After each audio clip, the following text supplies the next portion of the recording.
오늘은 성령 강림 주일로 함께 예배 드리고 있습니다. 이 땅에 성령 하나님께서 특별한 모습으로 오신 날을 기념하면서 우리들 속에 역사하시는 성령의 충만함을 사모하면서 예배 드리는 날입니다. 오늘 여러분들에게 다시 한번 성령의 임재가 그리고 성령의 충만함이 가득하게 임하시기를 축원합니다. 우리가 하나님을 향해서 우리의 믿음을 고백할 때 하나님을 삼위일체 하나님이시다라고 고백을 합니다. 삼위일체 하나님이시다라는 것은 성부 하나님, 그리고 성자 예수님, 그리고 성령 하나님, 이렇게 성부, 성자, 성령 하나님이 한 분이시다라고 하는 고백이에요.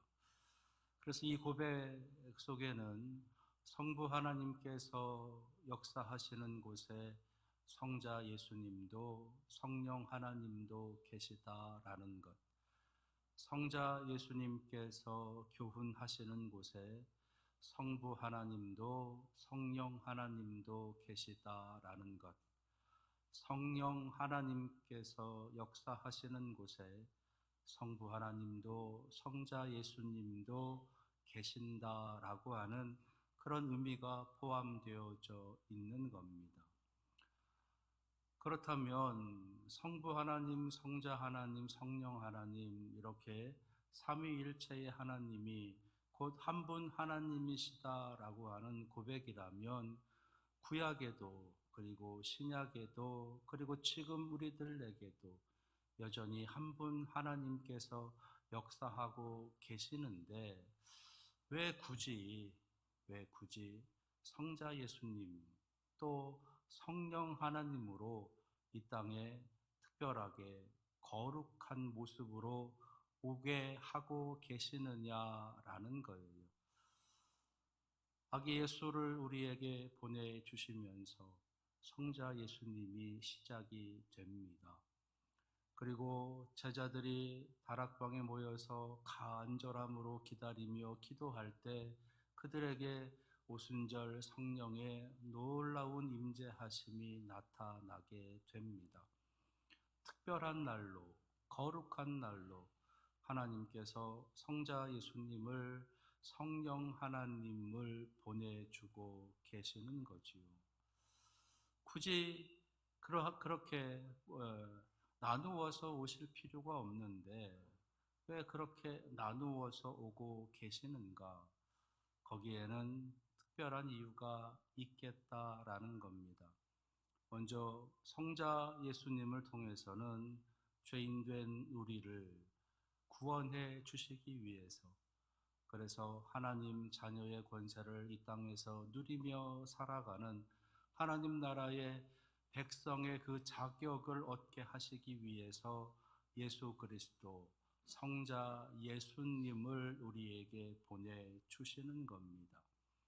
그러신 후에 이제 성령 하나님을 또 한 번 우리들에게 이 땅에 보내주고 계시는데 그 이유는 이 땅에 구원받은 백성들이 곧 하나님 자녀의 권세를 누리며 살아가는 그 백성들이 그 믿음을 잃지 않고 그 믿음을 굳건히 지키고 유지하면서 하나님 나라의 백성으로 살아가도록 도와주시기 위해서 성령 하나님을 보내신다라는 겁니다.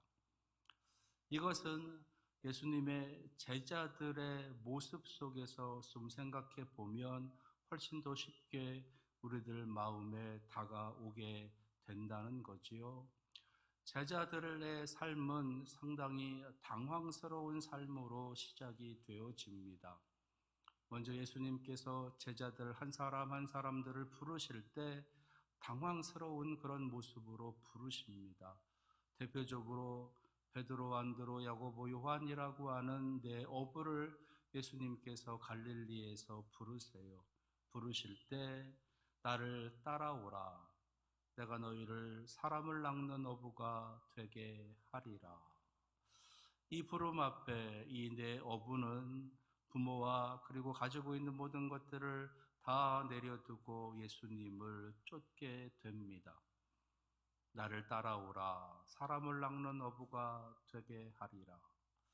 무엇인가 좀 특별한 그런 부르심이다라고 하는 것과 동시에 당황스러운 그런 부름으로 이들을 부르고 계셨다라는 겁니다.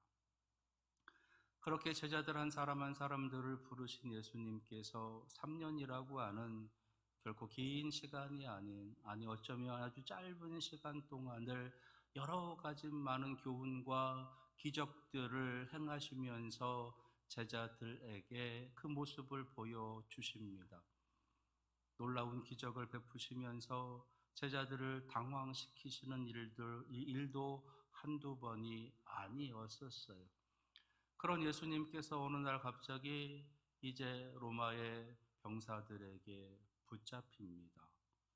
그리고는 모진 고통과 고문을 당하시고 십자가를 치시고 골고다를 올라가시는 거예요. 그리고 아무 저항 없이 못 박혀서 숨을 거두시는 겁니다. 부르심부터 시작을 해서 예수님께서 십자가에 죽으실 때 그 모습까지 제자들에게는 그게 너무 당황스러운 상황이었어요. 이것을 우리가 어떻게 받아들여야 될지, 이제 우리는 어떻게 해야 될지. 그래서 제자들은 여기저기를 흩어지고 뿔뿔이 그렇게 도망치면서 자신들의 생명을 또는 자신들의 삶을 다시 살아가려고 합니다. 그때 예수님께서 다시금 부활하시는 거예요.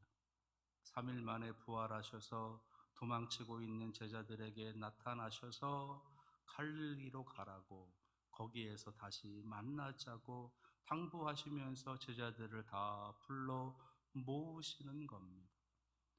부활하신 예수님을 만나는 것도 너무 당황스럽고, 물론 반갑고 너무 감격스럽고 영광스러운 일이지만 동시에 당황스러운 일이었던 거예요. 그렇게 해서 예수님, 부활하신 예수님과 함께 다시 또 이제 정말로 새로운 시대를 열어갈 수 있겠다라고 하는 것을 꿈꾸면서 그렇게 지내는데 불과 50일 만에 감람산에서 제자들이 다 지켜보고 있는 가운데 하늘로 올라가시는 겁니다. 예수님의 죽음도 당황스럽고 다시 살아난 것도 당황스러운데 불과 50일밖에 되지 않았는 그 예수님께서 다시 하늘로 올라가시는 거예요. 제자들의 마음에는 이게 도대체 뭔가? 도대체 우리 보고 어떻게 하라는 것인가? 왜 이런 당황스러운 일들이 계속 우리들에게 일어나면서 우리들로 하여금 이렇게 계속 힘들게 하는 것인가? 또다시 우리가 살아가야 할 길을 찾아서 또 떠나가야 되는가? 그런 마음도 분명히 들었을 것입니다. 그때 제자들에게 마지막으로 예수님께서 하셨던 말씀을 제자들이 기억을 해요. 예루살렘을 떠나지 말고 한 곳에 모여서 하나님께서 약속하신 성령을 기다리라. 제자들이 이제 예수님께서 마지막으로 부탁하고 계시는 그 당부의 말씀을 기억하면서 한 곳에 모이게 됩니다. 그리고 간절하게 기다리면서 기도하는 거예요. 그랬더니 그들에게 성령이 임한 겁니다. 예수님께서 승천하신 그 이전까지, 그때까지의 제자들의 모습은 당황스러운 모습, 그리고 자기들의 살 길을 모색하는 모습, 그래서 어쩌면 인간적인, 그리고 자신들의 어떤 삶을 위해 살아가는 그런 모습들이었다면 성령의 충만함을 받은 제자들의 삶은 전혀 달라집니다. 그들의 믿음을 지킬 뿐만 아니라 이제 하나님의 사람으로 성령의 사람으로 살아가는 거예요.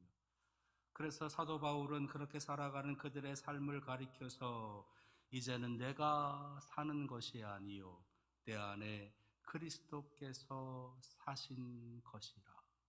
그러니까 그들이 살아가는 삶은 자신이 살아가는 것 같지만 자신이 살아가는 것이 아니라 그리스도께서 살아가시는 것이다. 그들이 살지만 사실은 주님이 사시는 거고, 그들이 사는 것 같지만 그들 안에 그리스도께서 살아가시는 것이다. 그들의 삶이 아니라 그리스도의 삶을, 그들의 비전이 아니라 그리스도의 비전을, 그들의 꿈이 아니라 그리스도의 꿈을 위해서 살아가는 거다라고 고백을 하게 됩니다. 그게 성령 충만한 제자들의 모습이다라는 것이에요. 그래서 그들의 삶은 이제 자신들의 삶에서 그리스도를 위한 삶으로, 하나님의 삶으로, 하나님의 사람으로, 성령의 사람으로 살게 된다라는 거예요. 이러한 모습은 제자들에게만 나타나고 있느냐? 그렇지 않아요.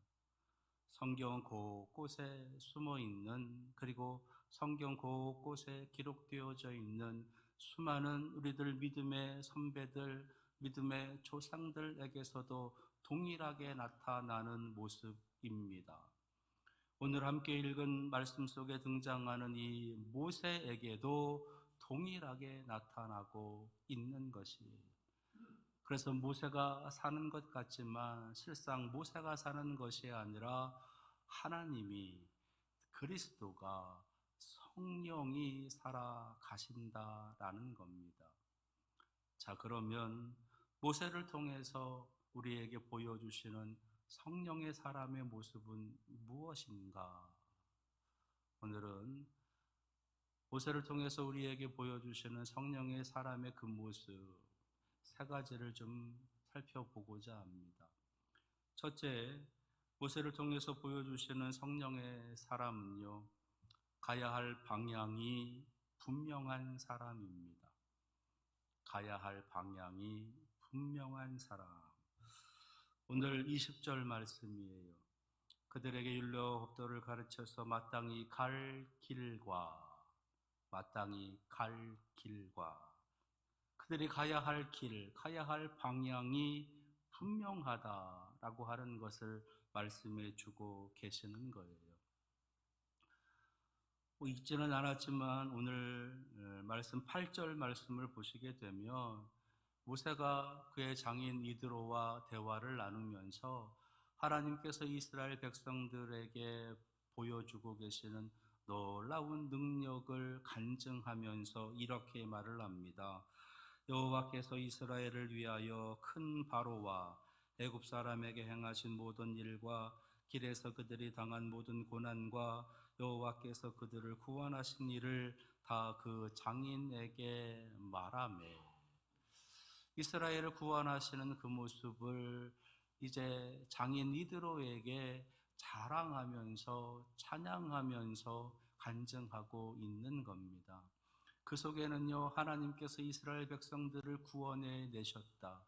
바로와 애굽의 손에서 구원해 내셔서 우리를 하나님께서 아브라함 때부터 약속하셨던 그 약속의 땅으로 이끌어 가신다. 그 약속의 땅은 젖과 꿀이 흐르는 땅이고 그 약속의 땅은 평안과 평화와 형통과 평탄의 복이 임하는 땅이다. 우리가 그곳에 가게 된다라고 하는 것을 자랑하고 그렇게 찬양하면서 간증하고 있는 겁니다.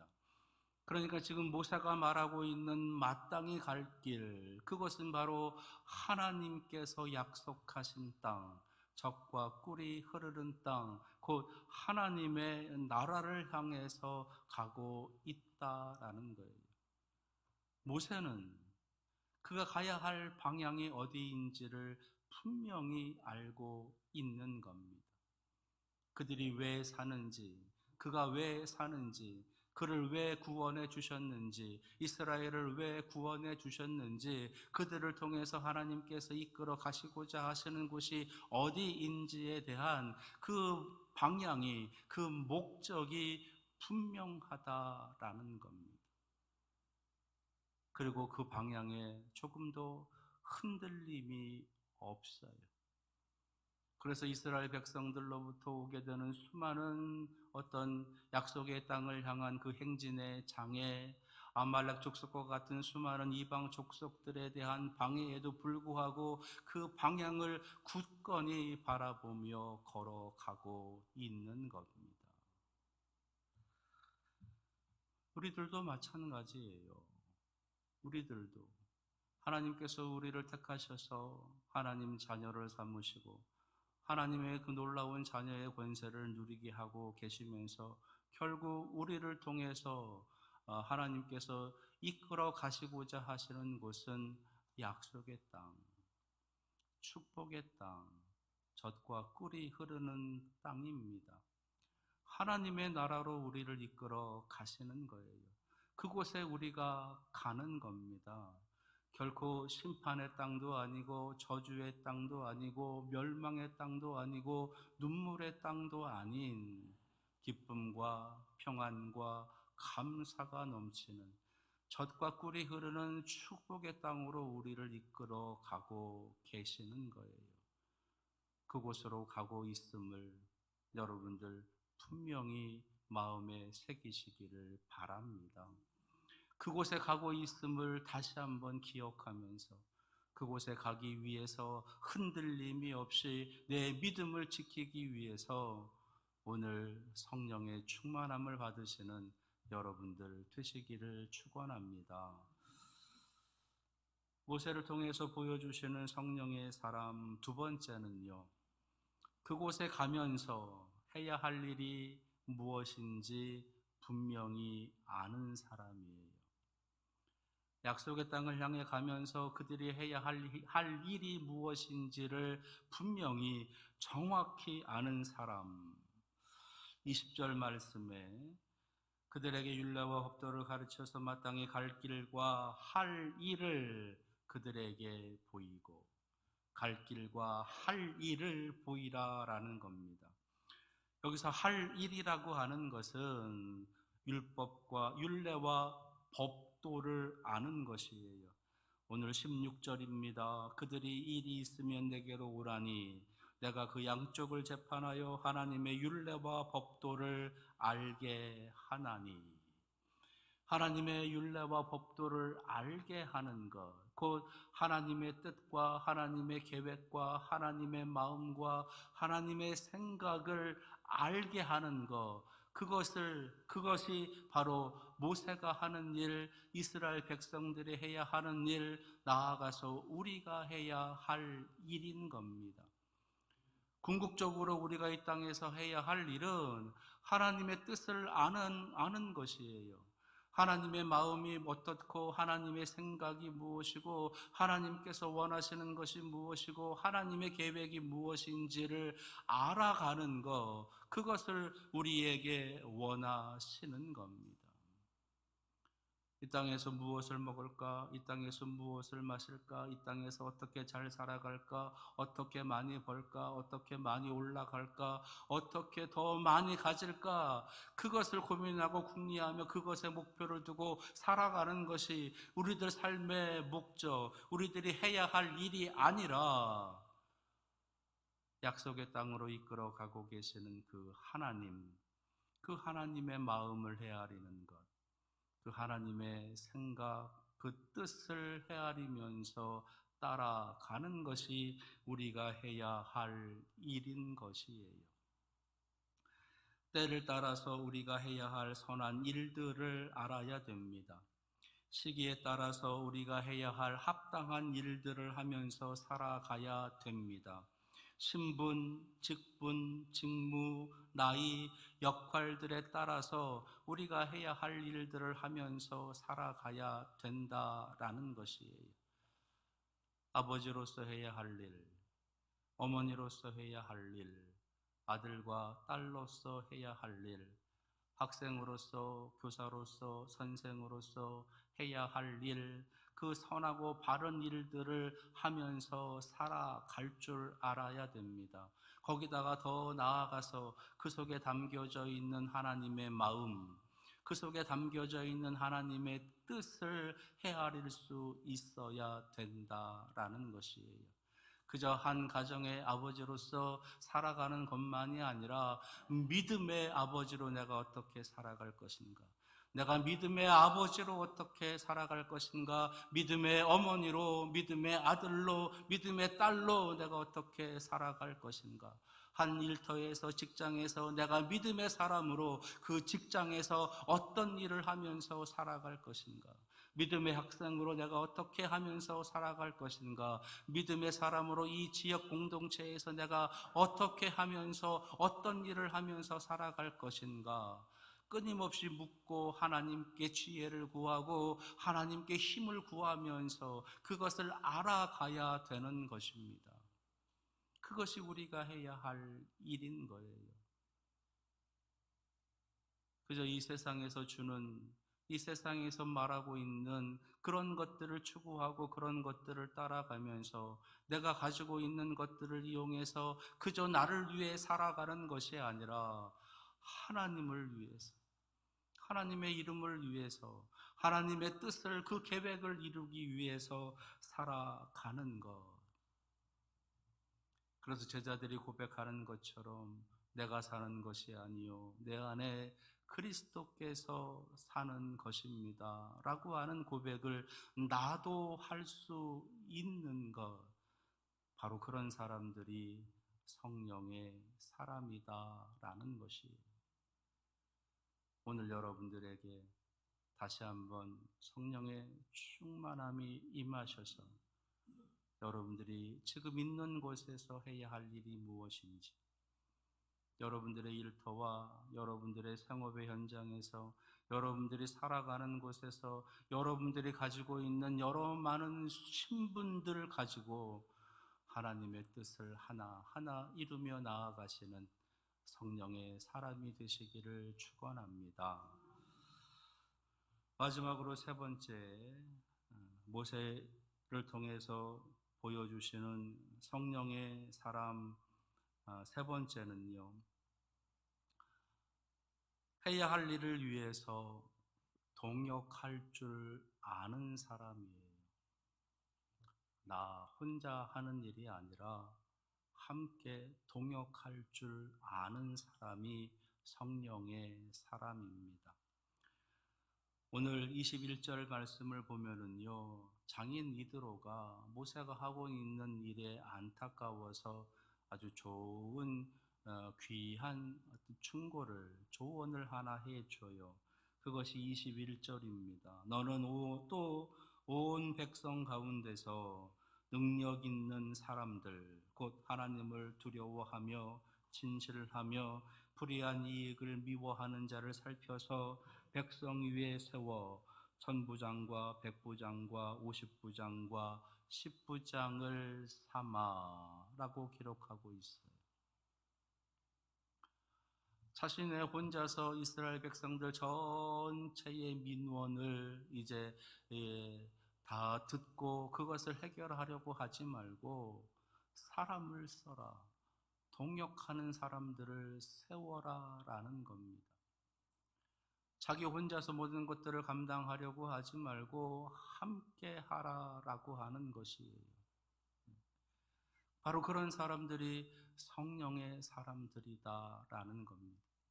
그런데 오늘 21절에 있는 말씀의 그 조건을 보게 되면 능력 있는 사람들, 그러면서 곧 하나님을 경외하고 진실하고 불의한 이익을 미워하는 자들이라고 설명하고 있어요. 하나님을 경외한다, 진실하다, 불의한 이익을 미워한다 라고 하는 것, 이런 사람들을 가리켜서 우리는 믿음의 사람이다, 성령의 사람이다라고 말할 수 있는 겁니다. 다시 말해서 성령의 사람들의 모습은 성령의 사람들과 함께 동역하며 일하며 나아간다는 거예요. 더 나아가서 그런 성령의 사람들을 하나님께서는 계속해서 이 땅에 보내주셔서 그들과 함께 그 일을 할 수 있게 하신다라는 겁니다. 나 혼자만 그 일을 할 수 있는 것이 아니라 나와 함께 신앙생활을 하고 나와 함께 하나님의 이름을 부르고 나와 함께 교회에 다니면서 하나님께 예배하는 이 사람들도 성령의 사람들이다. 그것을 인정하고 동역하라라고 하시는 거예요. 성령의 사람들은 그래서 동역하는 사람들입니다. 혼자서 자기들의 이름을 빛내려고 자기들의 이름을 드러내려고 하는 사람들이 아니라 함께 손잡고 함께 하나님의 이름을 드러내는 사람들. 그 일을 위해서 여러 직분을 교회에 허락하시고 여러 봉사의 일들을 허락하시고 여러 사역들의 일들을 허락하시면서 그 일 속에 함께 하시기를 원하시고 계시는 겁니다. 그래서 교회라고 하는 공동체 안에서 그것들을 하나하나 이루면서 나아가도록 하나님께서 교회를 그리고 우리 성도들을 계속해서 불러 모아주고 계시는 거예요. 그 일을 하는 사람들, 바로 그들이 성령의 사람인 것입니다. 여러분들은 하나님의 일을 그리고 하나님과 관련되어져 있는 일들, 그 일들을 이 땅에 살아가면서 얼마나 많은 관심과 얼마나 많은 헌신을 가지고 그 일에 함께하고 계십니까? 성령의 사람은 그 일을 하는 사람들, 그 일을 동역하는 사람들, 그 일과 함께하는 사람들임을 다시 한번 마음에 새기시면서 오늘 여러분들에게 성령의 충만함이 임하여 우리 온 성도들이 하나님의 그 거룩한 일에 동참하여 동역하는 그런 성령 충만한 사람들이 되시기를 축원합니다. 모세를 통해서 알 수 있는 성령의 사람 세 가지를 말씀을 드렸습니다. 가야 할 길이 분명한 사람, 해야 할 일이 확실한 사람, 그리고 함께 동역할 줄 아는 사람이 성령의 사람이에요. 오늘 성령 강림 주일 하나님 앞에 예배하는 이 시간 성령의 충만함이 여러분들에게 임하셔서 여러분들의 가야 할 길이 다시 한번 분명해지고 해야 할 일들을 확실하게 깨닫고 함께 동역하며 하나님의 놀라운 일을 이루며 나아가시는 우리 사랑하시는 문익교회 성도들이 되시기를 축원합니다. 기도하겠습니다. 우리는 하나님의 사람입니다. 하나님의 사람은 곧 성령의 사람입니다. 성령의 사람은 가야 할 방향이 분명하다고, 가면서 해야 할 일이 확실하다고, 그리고 함께 동역할 줄 안다 말씀하십니다. 오늘 성령의 충만함을 허락하여 주시어서 이 복된 일들을 온전히 감당하며 나아가는 우리 교회와 성도들이 되게 하옵소서. 예수 그리스도의 이름으로 기도합니다. 아멘.